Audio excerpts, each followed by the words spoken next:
কলকাতার আনন্দবাজার পত্রিকা ২০১৮ সালের ১৫ই এপ্রিল একটা রিপোর্ট করেছে বাংলাদেশের পহেলা বৈশাখ উৎসব নিয়ে। সেটা শিরোনামটা খুবই গুরুত্বপূর্ণ এবং আমাদের চিন্তার খোরাক যোগাবে। দেশীয় সংস্কৃতি হিসাবে পহেলা বৈশাখ উদযাপনের শরীরী দৃষ্টিকোণ ব্যাখ্যা করবেন প্লিজ। দেখুন, ইসলামে একজন মানুষকে বেঁচে থাকার জন্য আনন্দ, বিনোদন এবং সাংস্কৃতিক যে আয়োজন আছে সেগুলোকে ইসলাম মৌলিকভাবে নিষেধ করে না, বরং পৃথিবীর যে কোনো দেশের যে কোনো অঞ্চলের মানুষের নিজস্ব যে সংস্কৃতি আছে, নিজস্ব যে কৃষ্টি কালচার আছে, এই সমস্ত কৃষ্টি কালচার, আনন্দ, বিনোদন, সংস্কৃতি এগুলোর কোনোটা যদি কোরআন এবং হাদিসের সাথে মৌলিকভাবে কোনো সাংঘর্ষিক কিছু এগুলোতে না থাকে, তাহলে শরিয়া সেগুলোকে অনুমোদন করে, নিষেধ করে না। যেমন আমাদের নবী করিম সাল্লাল্লাহু আলাইহি সাল্লাম মক্কায় এবং মদিনায় তার এই উভয় জীবনে মক্কার এবং মদিনার মানুষদের আবহমান কাল থেকে চলে আসা অনেক কৃষ্টি কালচার আছে যেগুলোকে তিনি অস্বীকার করেননি, যেগুলোর সাথে কোরআন এবং হাদিসের কোনো সংঘর্ষ নেই। আর যদি কোনোটার কোরআন এবং হাদিসের কোনো বিশেষ নির্দেশনা, নীতিমালা, প্রিন্সিপালস এর কোনো সাংঘর্ষিকতা তিনি দেখতে পেয়েছেন, তাহলে সেটাকে তিনি নিষেধ করেছেন। আরবের মানুষের বহু কৃষ্টি কালচারকে নবী করিম সাল্লাল্লাহু আলাইহি সাল্লাম মৌন সম্মতির মাধ্যমে অনুমোদন করেছেন, কারণ সেগুলোর সাথে কোরআন হাদিসের কোনো সাংঘর্ষিকতা পাওয়া যায়নি। আমাদের দেশে এরকম অনেক কৃষ্টি কালচার গ্রাম বাংলায় ছিল, এখনো অনেকগুলো আছে। যেমন একটা অত্যন্ত পরিচিত উৎসব, একটা সংস্কৃতি আমাদের সমাজের গ্রাম বাংলার ছিল, সেটা হলো নবান্ন উৎসব।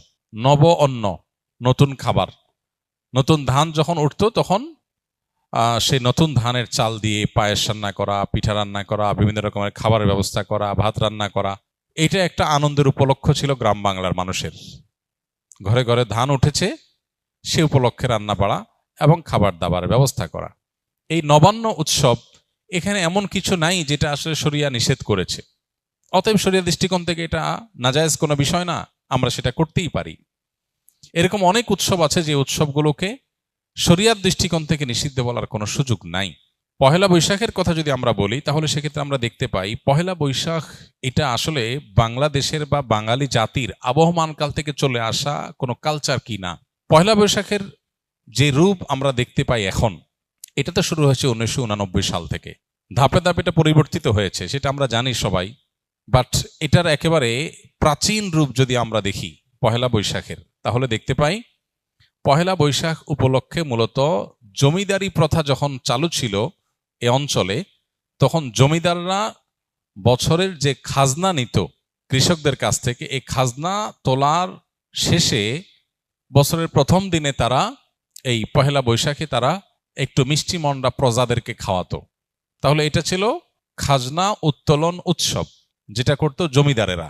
জমিদার প্রথা বিলুপ্ত হয়ে যাওয়ার পর এই খাজনা উত্তোলন প্রথাও বিলুপ্ত হয়ে গেছে। এরপরে পহেলা বৈশাখের দ্বিতীয় ধাপে যে কালচারটা আমরা আমাদের শৈশব থেকে দেখে বড় হয়েছি গ্রাম বাংলায়, সেটা হলো গ্রামে শহরে সব জায়গায় একটা কালচার ছিল, সেটা হলো হাল খাতা। সারা বছর যত রকমের ব্যবসা বাণিজ্য হতো, বিশেষ করে মুদি মালামাল, অন্যান্য যে সমস্ত সব রকমের ব্যবসা বাণিজ্যই যেগুলো চলমান ছিল, দোকানদারেরা তাদের সারা বছরের যে লেনদেন হতো, বাকিতে যে লেনদেন হতো, এই সব পাওনাদারদেরকে চিঠি দিত চৈত্র মাসে যে পহেলা বৈশাখ শুভ হাল খাতা, দোকানে আসবেন, দেনা পরিশোধ করবেন, যেহেতু দেনা পরিশোধ করছেন সেজন্য আপনাকে একটু মিষ্টিমুখ করানো হবে। এই হাল খাতার কালচার গ্রামে শহরে সব জায়গা ব্যাপকভাবে আমাদের দেশে প্রতিষ্ঠিত ছিল। সারা বছরের দেনা পহেলা বৈশাখে এসে পরিষ্কার করে, ক্লিন করে, নতুন করে আবার খাতা খোলা হতো। এই জন্য এটার নাম ছিল হাল খাতা। এই হাল খাতা হলো পহেলা বৈশাখের দ্বিতীয় ধাপের সংস্কৃতি বাংলাদেশের মানুষের বা বাঙালির। এরপরে 1989 সালে মূলত ঢাকা ইউনিভার্সিটির চারুকলা ইনস্টিটিউট থেকে কিছু শিক্ষক শিক্ষার্থীদের উদ্যোগে সর্বপ্রথম পহেলা বৈশাখ উপলক্ষে যে শোভাযাত্রা বের করা হয়, সেই শোভাযাত্রার নাম ছিল কি? আনন্দ শোভাযাত্রা। কিছুদিনের মধ্যেই সেটার নাম পরিবর্তন হয়ে গেল মঙ্গল শোভাযাত্রা। তারপরে আবার সেটা পরিবর্তিত হয়ে এখন বৈশাখী শোভাযাত্রা বা অন্য কোনো নাম পর্যন্ত হয়তো এসে ঠেকেছে। এই যে মঙ্গল শোভাযাত্রা, যেটি পহেলা বৈশাখ উপলক্ষে দীর্ঘ বেশ অনেক বছর যাবৎ খুব ঘটা করে প্রতিপালিত হয়েছে আমাদের সমাজে, এটা প্রথম কথা হলো বাংলাদেশের মানুষের বা বাঙালি জাতির আবহমান কাল থেকে চলে আসা কোনো কালচার না, কৃষ্টি বা কালচার কোনো কলেজ বিশ্ববিদ্যালয় থেকে পরিকল্পিতভাবে নোট লিখে একদম সাজিয়ে গুছিয়ে কোনো কৃষ্টি বা কালচার এভাবে শুরু হয় না। আমাদের বাংলাদেশের মানুষের যে আবহমান কাল থেকে যে চলে আসা কালচারগুলো একেবারে মানুষের ভেতর থেকে উঠে এসেছে, এই পহেলা বৈশাখ উপলক্ষে মঙ্গল শোভাযাত্রার নামে যা হচ্ছে অন্তত এটা কখনো সে আবহমানকাল থেকে চলে আসা বাংলাদেশের মানুষের মধ্য থেকে গড়ে ওঠা বেড়ে ওঠা কোনো কৃষ্টি বা কালচার না। এটা হলো প্রথম কথা। দ্বিতীয় কথা হলো যে এই পহেলা বৈশাখের মঙ্গল শোভাযাত্রাকে ঘিরে যত আয়োজন হয়ে থাকে, বিশেষ করে মঙ্গল শোভাযাত্রা যে বিভিন্ন প্রাণীর মুখোশ এবং বিভিন্ন রকমের প্রাণীর ভাস্কর্য এটা নিয়ে যে র্যালি বের করা হয়ে থাকে, খুব সচেতনভাবে আপনি লক্ষ্য করলে দেখতে পাবেন এখানে পেঁচা, ইঁদুর, হাঁস, ময়ূর এমন কিছু প্রাণীর মুখোশ সেখানে খুবই পরিকল্পিতভাবে ব্যবহার করা হয়, প্রদর্শন করা হয়, যেগুলো একটা বিশেষ ধর্মের মানুষের ধর্মীয় বিশ্বাসের সাথে সংশ্লিষ্ট, যেগুলোর অনেকগুলোই হিন্দুদের বিভিন্ন দেবতার বাহন হিসাবে হিন্দু ধর্মে এটি প্রতিষ্ঠিত। এবং এই যে শোভাযাত্রা হয়ে থাকে, এই শোভাযাত্রার আয়োজক চারুকলা ইনস্টিটিউট সংশ্লিষ্ট শিক্ষক বৃন্দ, ব্যক্তিবর্গ বিভিন্ন সময়ে যে সমস্ত বক্তব্য পত্রপত্রিকা দিয়েছেন, আপনি এখনো গুগল করলে, অনলাইনে সার্চ করলে আপনি দেখতে পাবেন যে তারা স্পষ্ট করে বলেছেন মঙ্গল শোভাযাত্রাটা হলো মঙ্গলের উদ্দেশ্যে যাত্রা। মানে এই যাত্রা কেন হচ্ছে? যাতে করে মঙ্গল আসে। তো একজন ইমানদার তিনি মঙ্গল আসার জন্য দোয়া করবেন আল্লাহর কাছে, আর চেষ্টা করবেন, পরিশ্রম করবেন। প্রতিদিন প্রতি ওয়াক্ত নামাজে আল্লাহ আমাদেরকে মুয়াজ্জিনের মাধ্যমে ডাক দিচ্ছেন, হাইয়া আলাস সালাহ হাইয়া আলাল ফালাহ, মঙ্গলের পথে আসো। প্রতিদিন 5 বার ডাকা হচ্ছে সালাতে আসার, আল্লাহর কাছ থেকে দোয়া করে প্রার্থনা করে মঙ্গল চাওয়ার নির্দেশ আমাদেরকে দেয়া হচ্ছে। সেখানে এই বিশেষ প্রাণীর মুখোশ এটা ধারণ করার, র্যালিতে নিয়ে বের করার মধ্য দিয়ে মঙ্গল আসতে পারে বা মঙ্গল এভাবে আহ্বান করে মঙ্গল আনা যেতে পারে, এরকম বিশ্বাস করা ইমানের সাথে অসঙ্গতিপূর্ণ।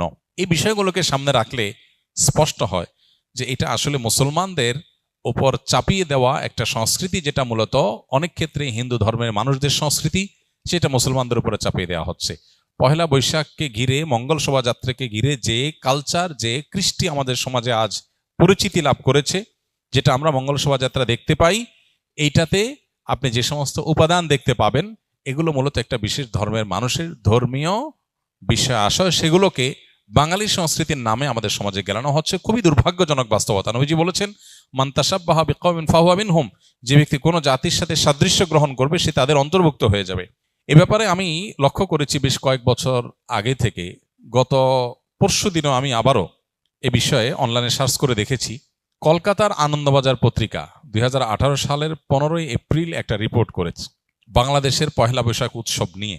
সেটা শিরোনামটা খুবই গুরুত্বপূর্ণ এবং আমাদের চিন্তার খোরাক যোগাবে। এখনো সেটা অনলাইনে আছে, এখনো আছে।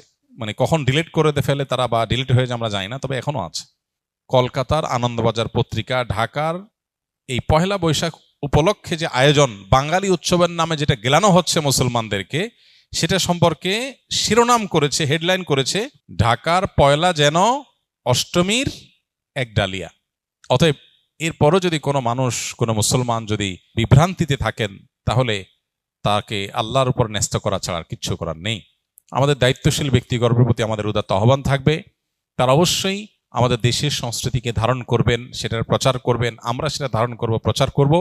কিন্তু আরোপিত দেশের সংস্কৃতির নামে আরোপিত ভিন্ন ধর্মের বিশ্বাস, চিন্তা, চেতনা, কৃষ্টি, কালচারকে মুসলমানদের মধ্যে গেলাবার চেষ্টা, এটা খুবই দুর্ভাগ্যজনক একটা বিষয়।